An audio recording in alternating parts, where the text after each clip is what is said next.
माछा बगान हल्दीबारी चिया चार कोस जंगलको लगाई फरिया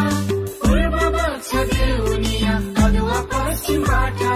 भेला गढी सिमसार हरियाली फाटा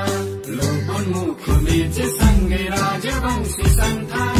बहुजाति फुलहरूको बगैँचा विशाल बहुभाषा संस्कार सबै मेलमेला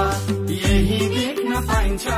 सामाजिक सद्भाव साकेला खण्डुर कन्या यही स्वर्गद्वारी सिंहबारी बाँकी भरा धनुष पोखरी गिर्जा गुम्बा मठ मन्दिर हाम्रै गढी नाथ धर्मसँगै गर्छौँ हामी कर्ममा विश्वास हाम्रो हल्दीबारी